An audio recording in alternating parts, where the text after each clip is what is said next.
Welcome to the Peace Country Historical Society podcast, where we blend community voices with historical expertise and talk about history in the Peace Country. From early settlers to modern trailblazers, we explore how history shapes our lives today. Subscribe to the Peace Country Historical Society podcast, where the past speaks and we listen. So here we are at the 2024 Heritage Fair.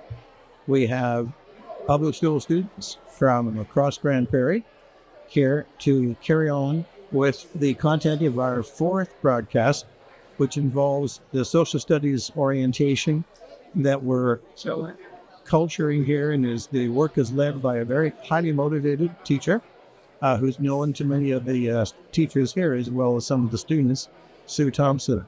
Sue has been the organizer, promoter, and in many ways the person who carries the torch for the Heritage Fair, which I have known of for 20 plus years. My daughter participated in it when she was in school. And so it's become part of a family and part of a school tradition that took a hit during COVID, when we couldn't gather people together, but now actually is being revived largely through the agency of Sue. And so I'm going to turn my first question over to her and say, if you were to compare the COVID time to now, what's your feeling about it? Oh, we have excitement this year. Last year we had a small group come out, but this year the excitement has quadrupled. The teachers, the principals, the central office have all gone, you know what? We're really glad to see this back. It's time to get out there in the world and come together again. Lots of energy in the students and lots of enthusiasm in the projects and a wide variety of topics. What are some of the topics you've seen here today? Well, there's immigration from various countries coming into Canada. There's projects on the Alberta government and how government works. There are projects that are international that have to do with India, Pakistan, the Philippines. There are also projects that are very student interest. Like there's a project on Canadian soccer, because we have a little group that said, like, soccer is just my passion. Yeah, I really am interested in the migration projects from Ireland, India, and other places. I see some of them brought along their traditional food, which is to be sampled, I guess, by the judges, but not to sway their marking. Because you should explain that these are marked. They're not just sort of free-range topics. There are criteria and so on. So why don't you explain how this is a structured educational project as well? Okay. In early March is when many of these projects kind of get started in the school. The teachers and the kids are all given an outline and a framework. And so then they start and go, okay, so what do I want as my big question? What is it I want to delve into and begin to learn about? And in some way, they have to tie this back to Canada, but they also have to tie it to curriculum, because after all, this is a lot of school time that goes into doing this. But at the end of the day, there's public speaking, because they have to speak to the judges. There's presentation, because they want to make their project as colorful, inviting, and eye-catching. Like they want to put a wow factor in it. And then they want to add to that. Some years we have, for example, a few years ago, we had Laura Secord, and the young women came dressed in costume. So if that's appropriate for the project they're doing, they do that as well. And then what happens is we have a judging, a rubric criteria, and the judges go from project to project. They assess how well they feel the students have shown off their creativity, how wonderful and bright their display is, what kinds of things are presented, and then how well they share the answering of questions if it's a group, and how well they actually answer those questions. The students are given a list of questions that might be asked, so they have an opportunity to come prepared and ready to take part in the day. I find it interesting that among the life skills that this develops is the creation of people that can work in groups. Yes, and that was deliberate. A few years back, 3 teachers got together to build a structured program for Heritage Fair, and one of the goals was to put in that life skills program, working together. Because when we grow up and we go into the world, even if we work online, we're still working with others. And so we want them to begin that process of sharing and working together and discussing their topic with others of like mind. It's interesting to ask the question, how widely is the Heritage Fair phenomena in Canada? There was a time when my daughter was involved that every province, every area, every school practically had contestants, you might say. And those who had judged the top projects were brought to Ottawa for a national convention. Now, the funding for that has faded away, but are we still doing a provincial Heritage Fair circuit? Or the Alberta Historical Society no longer is involved in the Heritage Fair. For the most part, it's museums and not-for-profits who are doing it. And in our case, that's exactly the case. It's Peace Country Historical Society has taken us in under their wing so that we can continue with the process of Heritage Fair. We're very grateful that last year, History Canada gave us $7,500 to begin to get Heritage Fairs back off the ground, get them up and running. And we have been, and certainly here in Grande Prairie, very grateful for those funds. But once next year, I anticipate we will have lots of businesses right here in the area who will step up, and they have in the past donated prizes, donated gifts, have supported different parts of the project. And we're very grateful that we get to use this beautiful Teresa Sargent Hall. The city has been absolutely wonderful in sharing this facility with us. And by coming here, we're able to introduce the children to the art gallery, to the library and the expanse of it, to the other museums that are in the area, as well as the archives. So we've been able to give them a little feel for some of the resources and things that might pique their interest in the community. Then we can also add Genealogy Society has a table here and some Genealogy has been, they're always here. They plan it year to year. Archives has actual archival documents that you can look at. The museum has brought artifacts to look at. That's right. Which ties in well with the broadcast we did on museums just a while ago. Okay. So, and then Dinosaur Museum is also here with their staff, so that we have in many ways a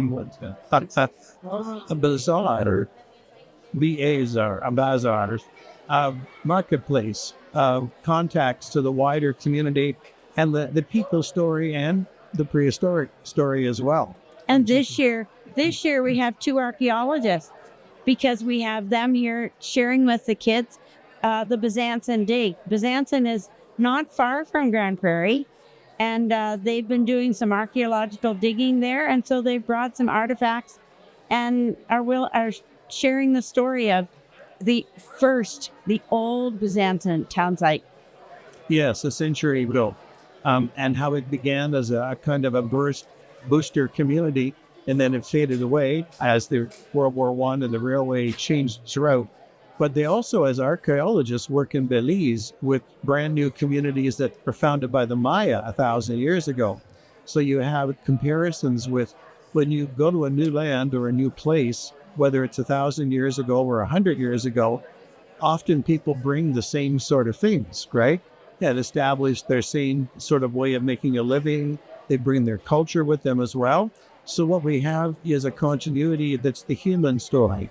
And then once you get your living established, start to work on political leadership, cultural leadership. What are the kinds of, have we got any music displays here or poetry displays or songs? No, not this year. Some years we do. That will come. But we do have some that are local history, in that we have a project that is on Roy Bickle, We have a school here that is named for Roy Bickle, and so we have a project where some students have done some research. In past years, we've had projects on the Maud Campbell School. There. Is it what's the Isabel Campbell. the Isabel Campbell School? Yeah. And when we have a school named for somebody, the children are often, a few are interested in knowing, what did that person bring to the city of Grande Prairie that they've been recognized with a school being named in their honor? That's right. I see a Laura Seaborg display is here as well. So she always gets coverage every year. Somebody wants to commemorate our heroine of the War of 1812. Yes. Yeah, it's interesting. I could visit with them a little bit about what they know about Niagara, and how for many people who don't realize it was one of the few places where we had an actual war, where America tried to make Canada permanently a part of the United States. We've forgotten in the last 160 years just how afraid we were of the United States in the 1800s. So why do teachers get involved? I think that teachers get involved because this activity is a really good culminating activity. It includes research, writing, art, presentation. All of those come together. And then, of course, the other big one is the working together. In a classroom, you get a chance to see, to actually overhear the interaction between children. And that's where you can see also what maybe you will need to take up in terms of, we got a little challenge here in social skills and communication, and we can address that in the health curriculum, in the phys ed curriculum, so it draws all areas of curriculum into one major project. Yeah, I find it interesting that we have across the curriculum, which is, as a teacher, we were always trained, what's your across the curriculum skills, right? So that you're not just limiting them in opportunity. The studies, language and group work, social studies is one of these disciplines that brings everything together. You can have engineering, you can have medicine, social work, they all, and politics, of course. I see several displays here on Alberta's provincial government, how it operates. Social studies is one of those subjects that most students look at it and they say, that's not even irrelevant to me. I'm only 13 years old. And yet, these people will have the recognition. They might even catch themselves listening to the news now and then and wanting to know what's going on. So for some of them, it's the first introduction to how we organize things in our communities as well. And I see we have a counselor from the city council here as one of the judges. What other regional representatives do we have looking in on this? We've had the gentleman from the Grande Prairie Catholic Board has come in to have a look because they want to really begin to promote it in their schools. We've also got a principal from one of the schools that's here. She came last year, was totally impressed and said, we'll be back. We'll be back. And this year they're back, and they're back triple fold. And so it's such a new beginning. Yeah. I don't know how many people are aware, but Heritage Fairs in Canada only began, if my memory's correct, in 1993. And they began in Grande Prairie in 1997. So it's not all that long ago. But it creates what we used to call in my line of work subject matter experts. Yes. People that know enough to be able to be advised or give advice on some of these subjects. And they come away that with something that they know. They can answer questions, and we do ask questions of them. They're interviewed, and their actual discussion and the questions they answer are part of the skill as well. That they know why they came. To branch off for a minute, almost every piece of social studies, every piece of history, archaeology, genealogy starts with what we call a line of inquiry. Yes. What's your question that you want to answer? So in some ways, it's not so much finding the answer first as posing the right question. That's the start of the inquiry process. And it's answering the question that becomes the project. I think that's an important point. We actually are rewarding and stimulating deeper curiosity than just straying facts. And the children learn from one another, because even as they're working within their classrooms and they're working on different projects, they go, "Hey, tell me what's going on here?" And so there's a communication there that is not always present in our learning environment. Well, enthusiasm leads to communication. Yes. And what you have here is you've opened a floodgate of energy and curiosity, intermingling, crossing, even contact sometimes with other kids from other schools, other students from other schools. And so you've actually produced a very productive line of community engagement as well as community awareness. Well, we probably should vacate our chairs and give a chance to interview some of the participants in the project and also some of the teachers and find out what they think of this. So thank you very much, Sue. And I'd just like to say how grateful I am that we have so many teachers who are so interested and are willing to put in all those extra hours to bring kids here. Right. We have to take care of our teachers because they do a lot more than just what you'll see in the classroom. Yes, very much so. Thank you, Sue. Thank you very much for having me. Well, you got to solve some problems as you're organizing everything, so they all come to you with your clipboard. So off you go. All right. Thank you. So, Grayson, you're here to join us today for the Heritage Fair. Yep. And what school do you go to? Derek Taylor. You go to Taylor. Okay, great. So, what project did you bring? Like, what research? Yeah. Yeah, we did German immigration to Canada. Okay, so is this your display over here? Nope, it's over there. Over there. Okay, right. Did you bring any food? Yes. Oh, there you go. Do you share it with the judges? Mm-hmm. Oh, that's bribery, man. You're trying to get them on your side. Mm-hmm. Well, food works, I've got to say. So, what got you interested in German immigration? Well, it just seemed more interesting than British immigration because Britain seems like a good country, and there's not too many reasons for them to leave, like because of the war. But then Germany, they had like the war, Hitler, and quite a few other things. Yeah, So, Germany as a mother country has had the misfortune of being opposed to Great Britain and therefore Canada Yeah. for much of the 20th century. So. And then I also have German heritage. Okay, so you do. So did you find that when coming to Canada, they faced hostility or being opposed for coming to Canada? Yeah, they were held in internment camps. Oh, wow. So they were here some of during them. that time. Yeah. Right. Yes, dismissed as enemies and then controlled. Yeah. So how did you do the research?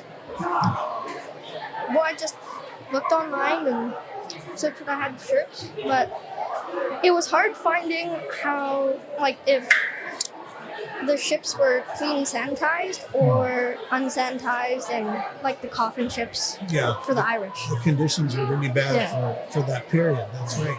Now, in terms of your family, when did they come? Huh? When did your family come to Canada? Like early 1900s or late 1800s. Okay, so they're right in on the beginning. Did they come to Grande Prairie right away? No, Yeah, they went to Winkler near Winnipeg right. Okay. because my dad's from there. It's a lot of times what you get is chain trap migration where you go to one place, it's not so great, you bounce to another one. So from Winkler to the Peace Country. Yeah. Yeah, great. And then they moved, and then so my grandma, she hopped on a train to Winnipeg, and then I guess stuff happened. I don't know the whole story, but So you did some interviews as well? yeah. You talked to some people. That's great. So why do you think it's important that people learn about German immigration to Canada? So then we don't forget about the past, the culture, and the heritage. Right. What makes Germany cool today? Cool? Yeah. I don't know. It's one of the top best countries to live in the world. Right. Yeah. High standard of living, high productivity, strong economy. Do you ever want to go visit?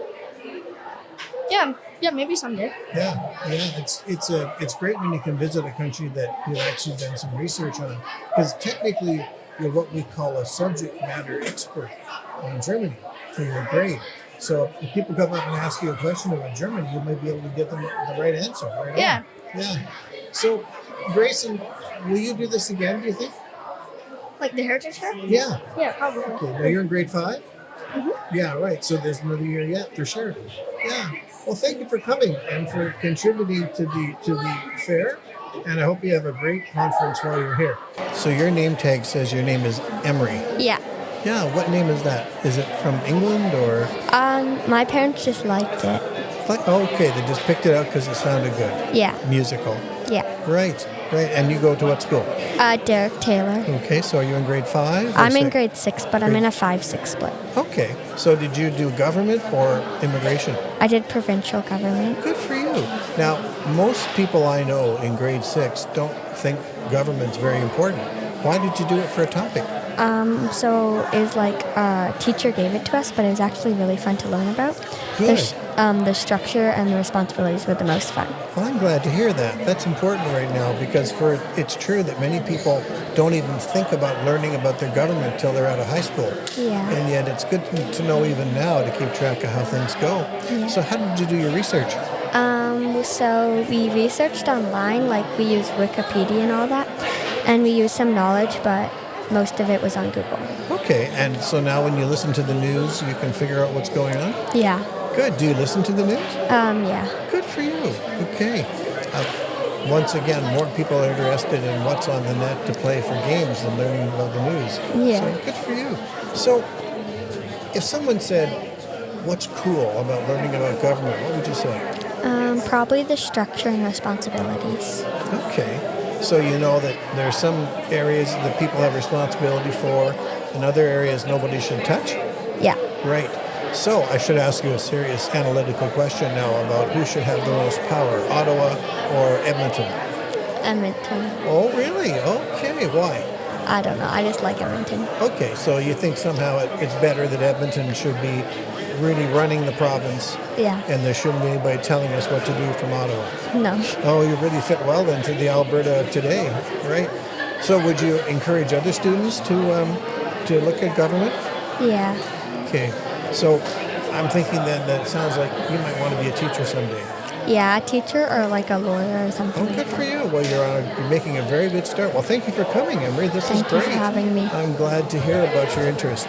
So, hi, Ezekiel. I'm glad you're here today. Are you having fun? Yep. Good.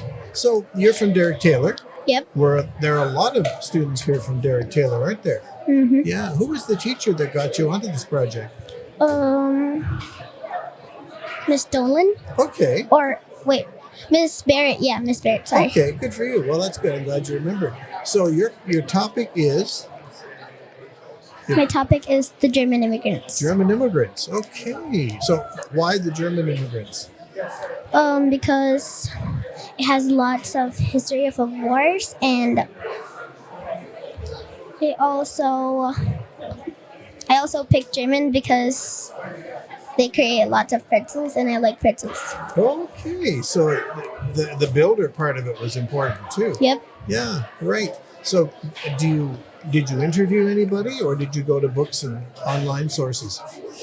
I went to websites. Yeah. Okay. Yeah. I went to ChatGPT. Oh, and yeah. also Okay. Wikipedia. Yep.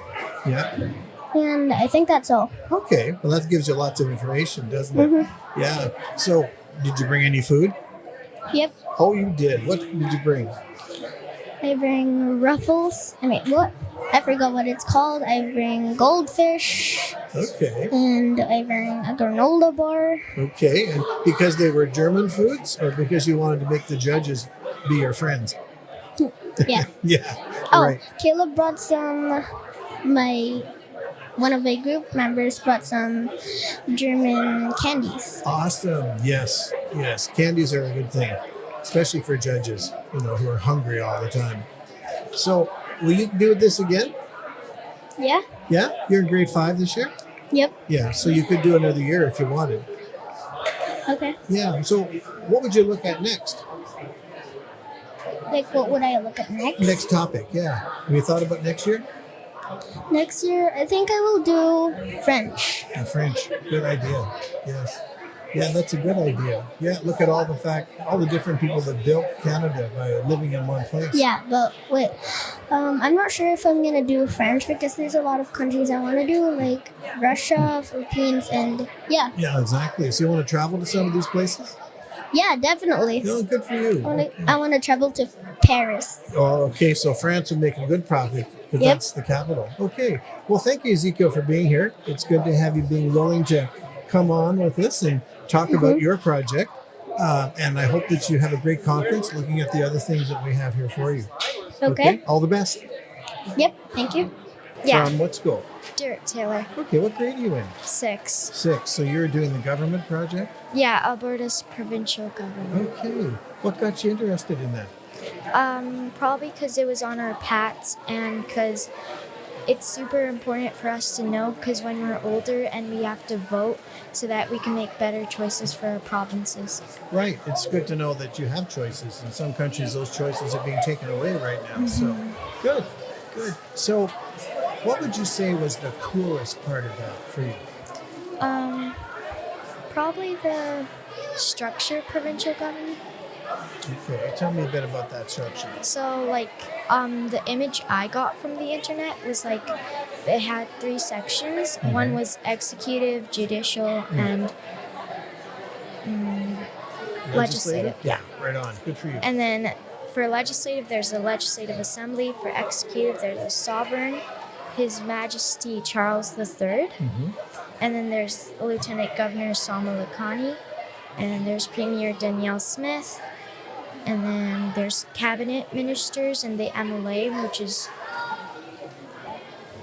Rachel Notley, also known as the Leader of Opposition. Right on. And then there's ministries and municipal governments.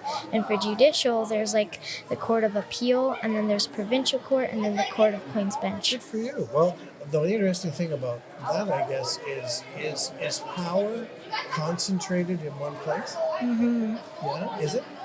Well, Or can one power balance another? kind of. Okay.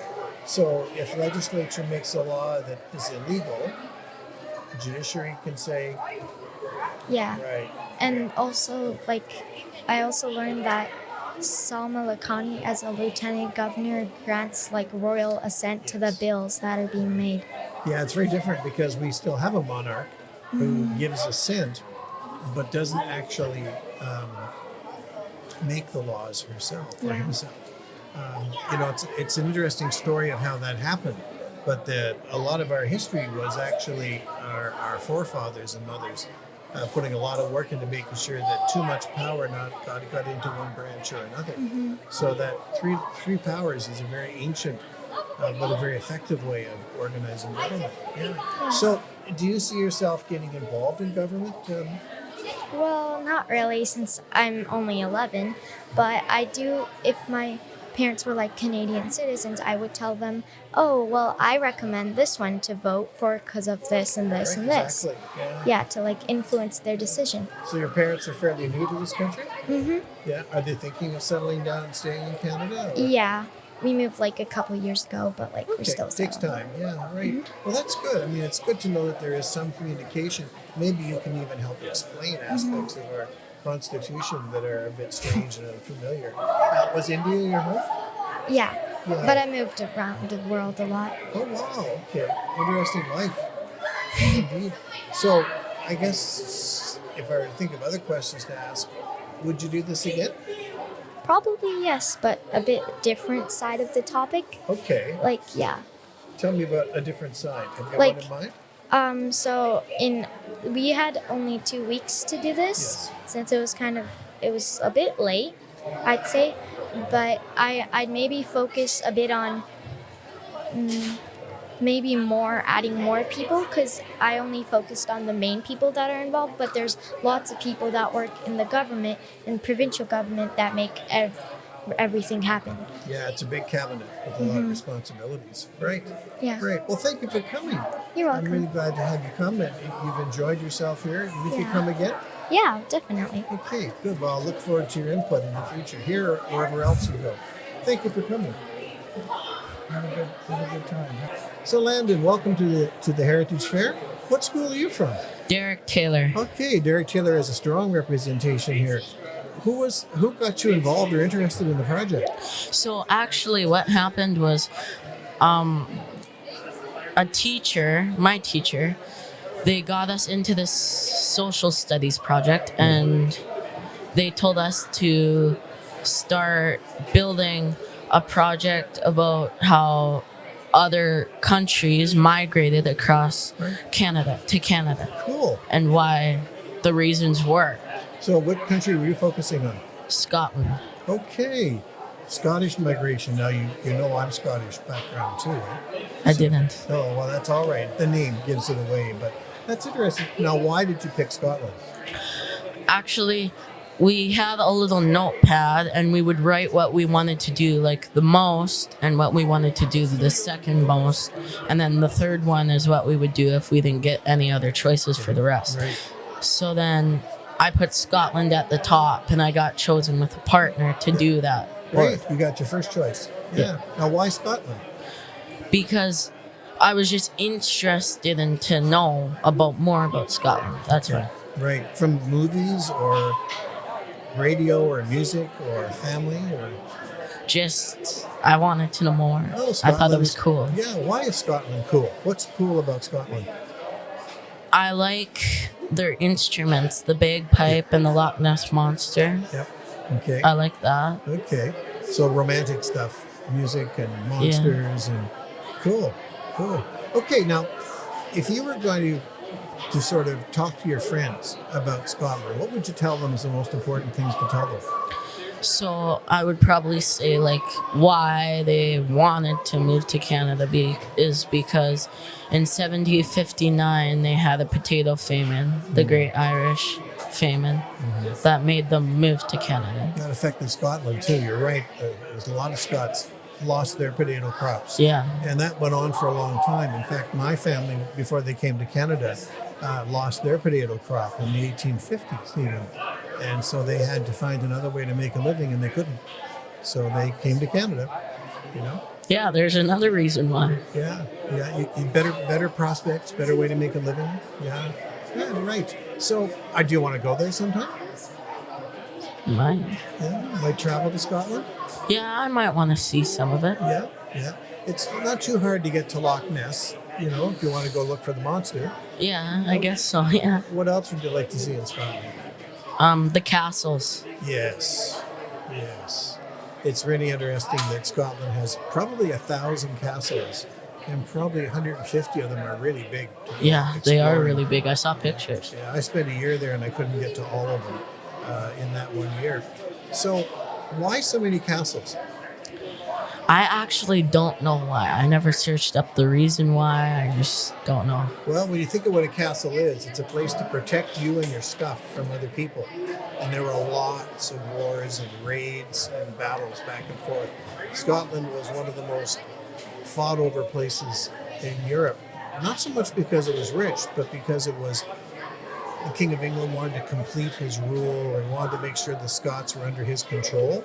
So lots of wars. Yeah. Lots of battles. Yeah, great. Well, I think it's important that you're looking at that topic because there's others looking at Russia, Germany, the different mix of people that come. How can you tell a Scotsman? Is there any peculiar way?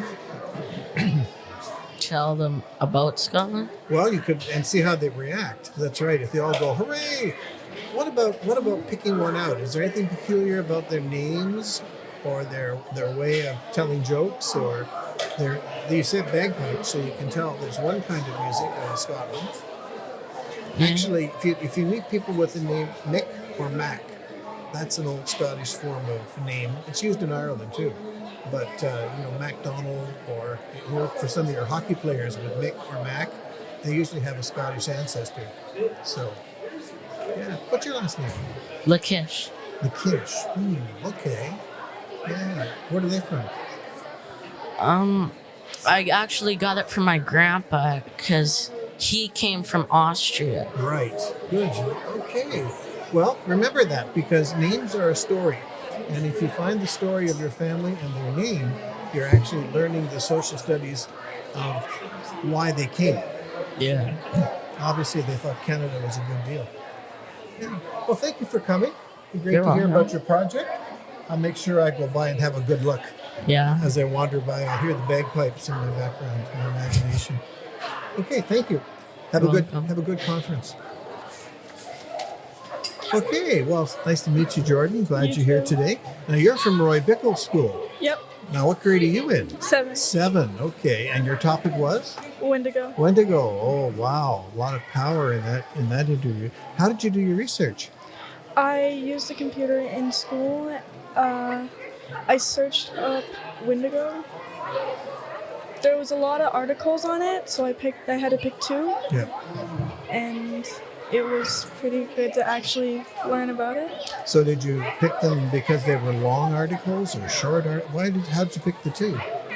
Well, my teacher taught us how to pick good articles, and so I did what she told me and found good articles that are near the present, so it's not like in 1988 or Okay, something. right, up to date. Good Yeah. for you. Well, it's good when your teacher's advice works out like that because they do have more experience usually too. Well, that's good. So, why would you think people need to know about Wendigo today? Well, when I was speaking earlier, there was 2. I picked that even in tough situations, you shouldn't resort to cannibalism to survive. Yeah. And the other one was to scare children not to go into the forest alone. Ah, okay. That's an interesting idea. Not unknown in other cultures too, if you go out without supervision, it could be dangerous. Yeah, right. Good for you.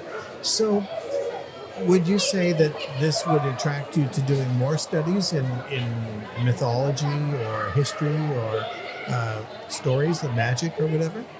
Yeah, I suck at history, but I love like myths, legends, fantasy stuff.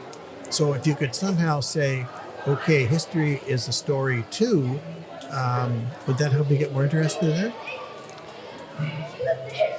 It's hard to say. I know, and that's the challenge, is to find the story Yeah. that's in it and find that story and get interested enough in it to want to know how to tell it. You've done that with the one topic. It'd be interesting to take another one like the history of dictatorships or the history of not just a constitution, but of a leader maybe who took a stand for democracy or something like that. And then the story, like personal. That's what I did with my research. I did my PhD on looking at men who went to war but didn't carry a weapon. They went to war to preach and counsel and comfort soldiers, take care of them spiritually. Oh, that's Called nice. chaplains, yeah. So, you find the piece of story that talks to you, then it gets interesting. Yeah. So I hope that happens for you too. That's why I really liked working on this project, even though it was history and I suck at history. It was fantasy related and I really liked it. See, but I think if you find what you're interested in, you won't suck at it because you'll Yeah. get interested in it. Because that's a very powerful display. It was Yeah, well done. motivation and stuff. Well, Yeah. exactly. Yes, find the motivation, as they say. Well, good for you. So you're in grade 7 now. Yep. Does Bickle do grade 8? Yep. So you'll be there and then off to the comp or Yeah, somewhere. the comp. Yeah. For grade 9. Yeah. Okay. Great. Well, I hope you keep taking social studies because it's cool. Even if it is history. Remember, history has soul. Right? Yeah, like the history has a lot of stories. But for me, I like a lot of fantasy stuff. And sometimes history can be a bit boring to me. Right. The question is, where does the fantasy come from? Yeah. After all, even Snow White. There's some history in Snow White and of course Cinderella. Yeah, there's like a lot of history and different things. Yeah, a lot of these stories, mom dies, dad gets married again, the new mom doesn't like the old kids, and then you have Cinderella, right? Yeah. Or Snow White even. And that's where you realize, there's something going on there in society that's leading to these stories. Oh. Yeah. I'm trying to sell you on this, right? Yeah. Okay. Well, but thank you for coming, and thank you. I'm glad you were here today. Your contribution was unique, but also very well presented too. You're So welcome. thank you very much, Jordan, for coming. And I hope I see you again. And it was nice talking to you. Okay, great. Take care and get some lunch. Hi there.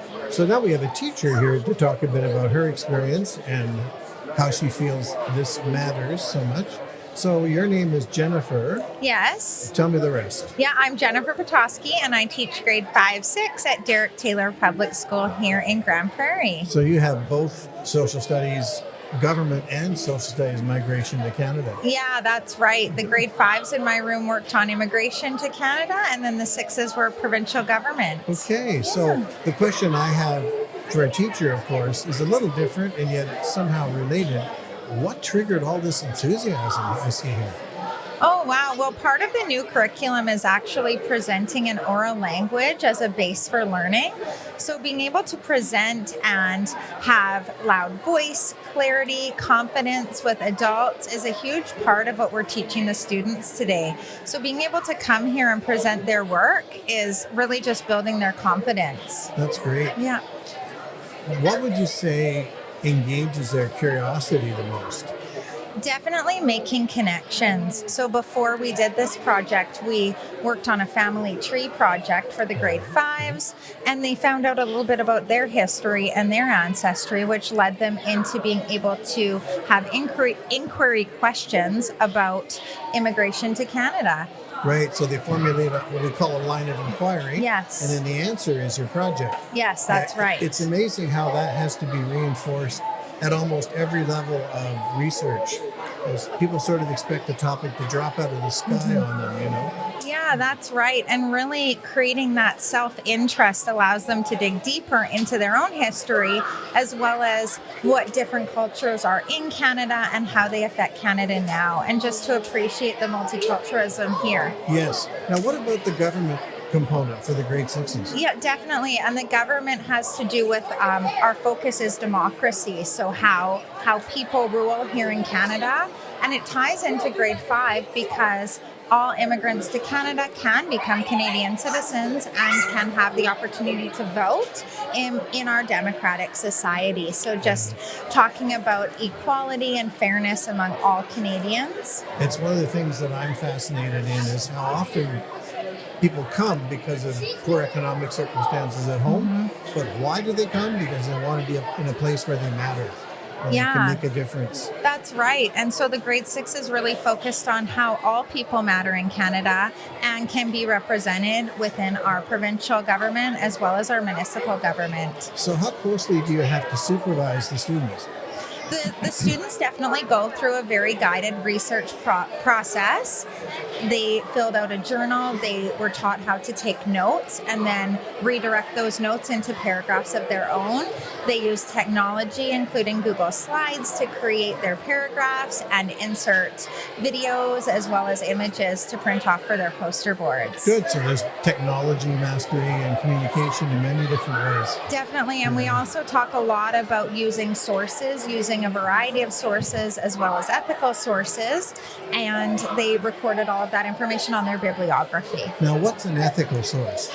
Just sources that we make sure that they are chosen properly using Google. There's a lot of sources out there that maybe are misrepresenting Canada or immigrants, and also misrepresenting what is the truth. So there's some critical skills there as well. That's good. Yes, I mean, it's so interesting.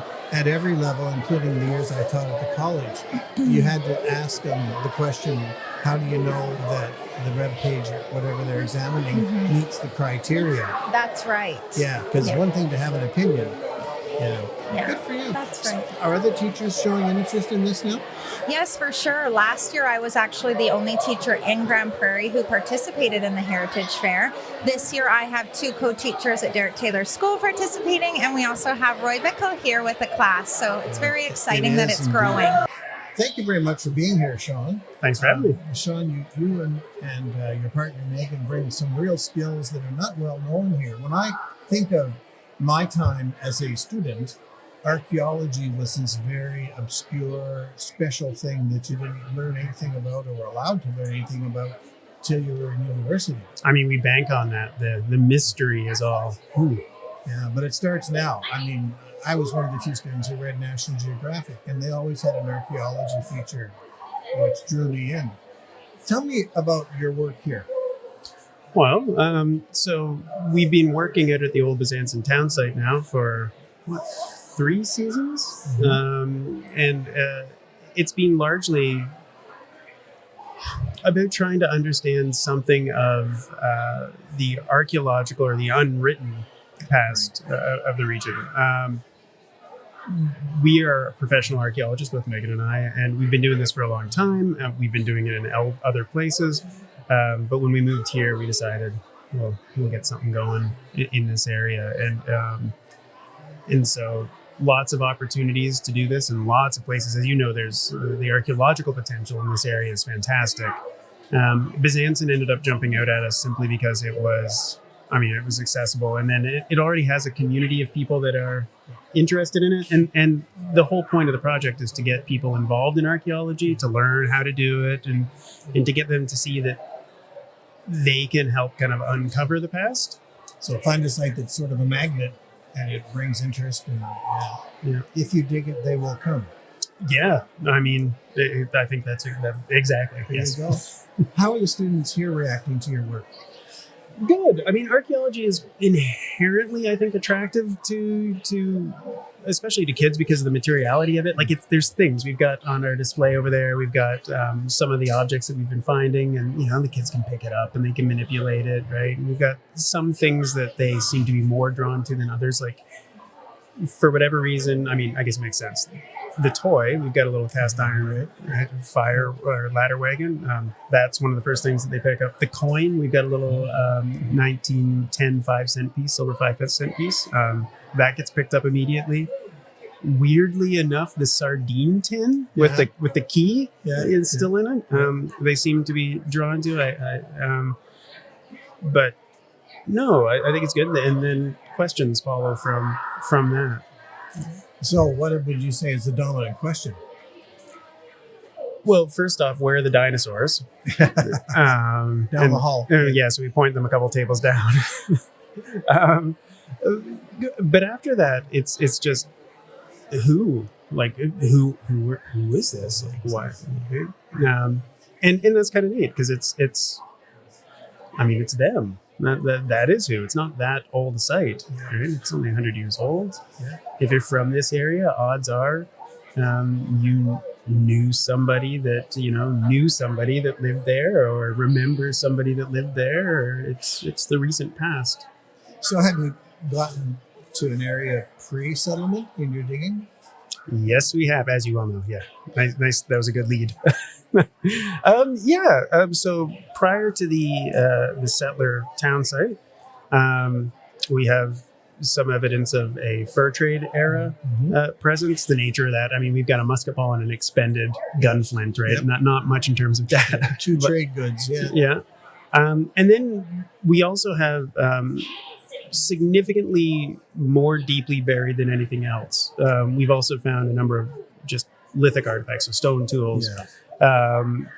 And they're finished stone tools. So, they're someone's toolkit. I'm guessing someone wouldn't have been happy to have, intentionally left that behind. Yeah. So that's fascinating. So what you drop and what you leave behind are not always intentional, but they give away your presence and your occupation.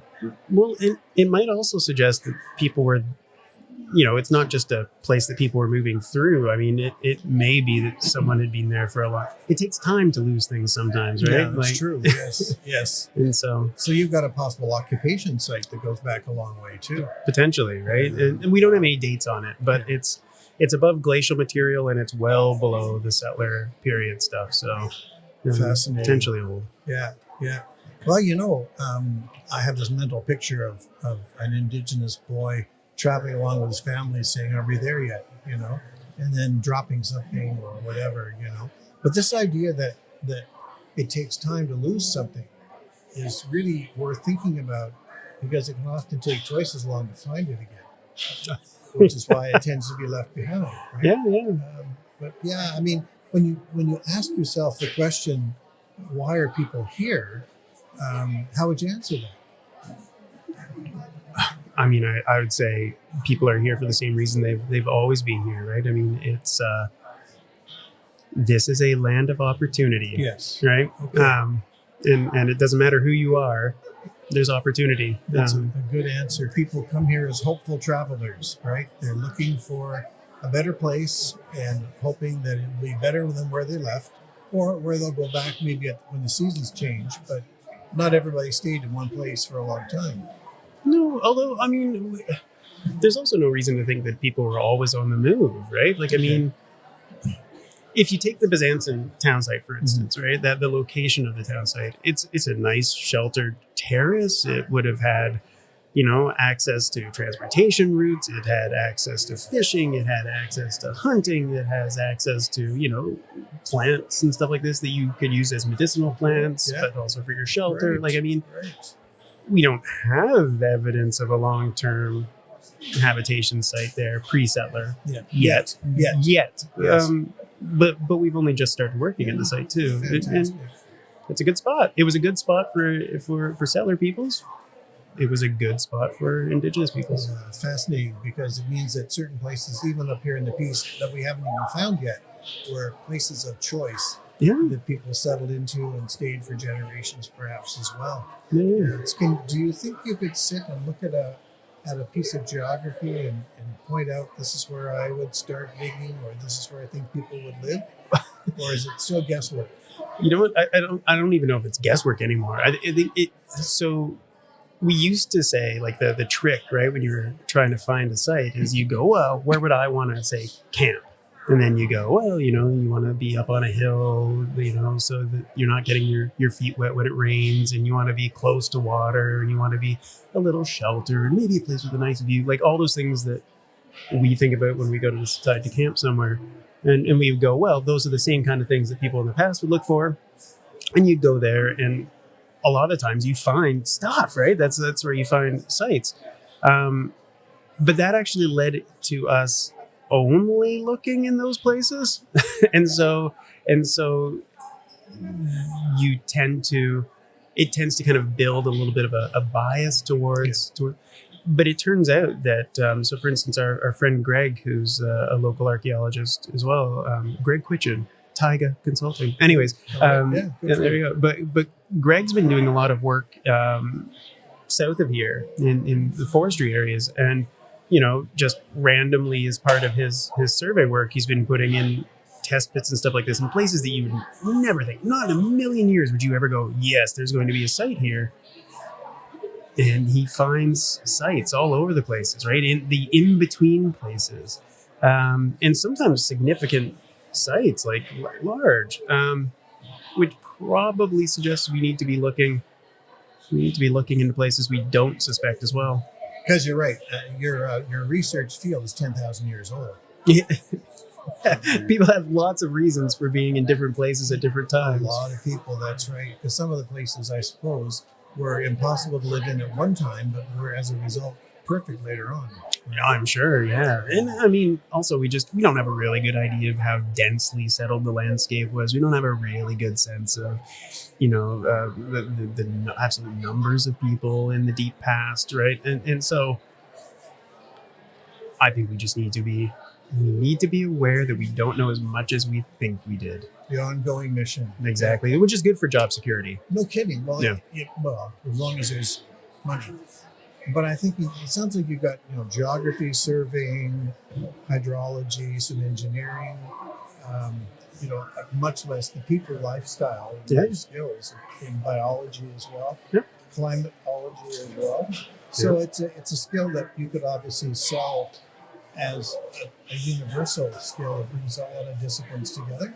That's right. So if anybody's looking for a career, Northwestern Polytechnic has some excellent anthropology courses. And I would get in trouble if I also didn't mention Athabasca University has an excellent anthropology and archaeology program. Excellent reason to stay in school, because then you get to practice these tremendous investigations. Yeah, absolutely. Although, one of the things with our project is little kids get to come out too, exactly. Right? So, yes.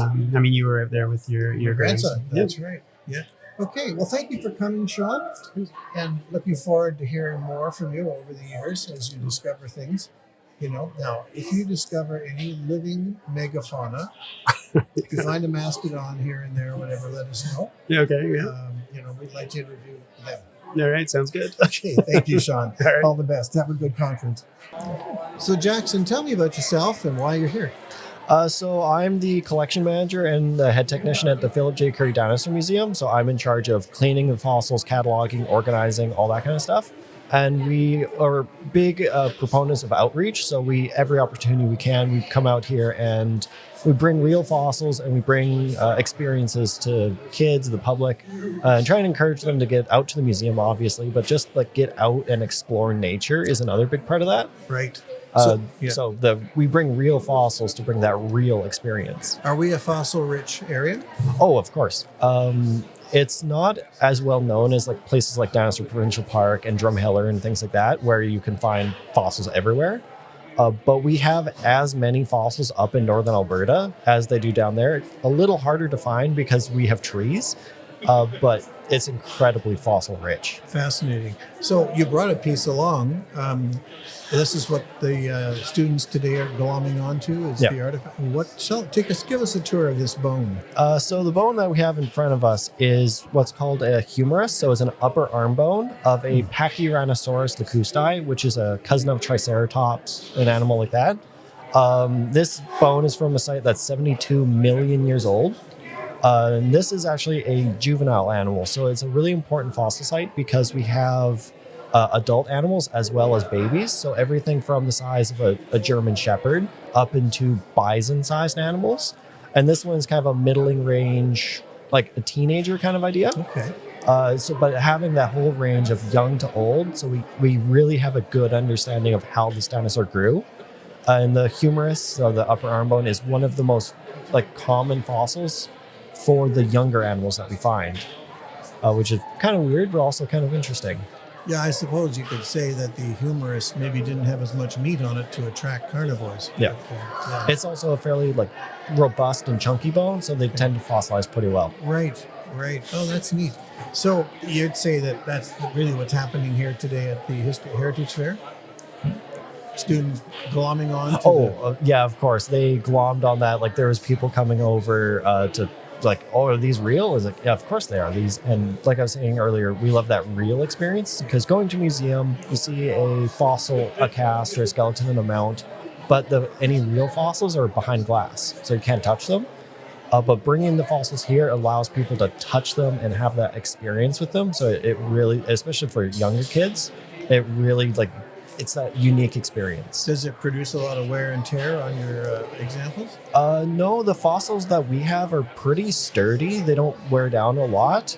Some of the ones that we use the most for education do have a layer of glue over them that helps protect them, but otherwise our fossils are pretty sturdy. Yeah, we have enough acids and things in our fingers that we can't touch a lot of things in a museum, but it sounds like here we can. Here we can, yeah. Yeah, that's great. So do you see any interest in future and paleontology from some of these young people? There was a few that had some really interesting questions, so maybe they'll continue it. And there was a couple others that's I love dinosaurs and I'm learn everything I can about them. And it's I was that same kid, so hopefully one person here is coming to the museum in the future. Well, how many of us have built models or bought these? What I find fascinating is how the colors have changed over the years. We seem to know a lot more about their color than we used to. Yeah, before it was lizard green, it was brown. It was very basic colors, but as we've gone on, we've found dinosaurs are a lot like modern animals. That there's something called counter shading. So the top of the body is darker than the body. It kind of breaks the silhouette in shadows. So we started adding that color when we make models and things like that.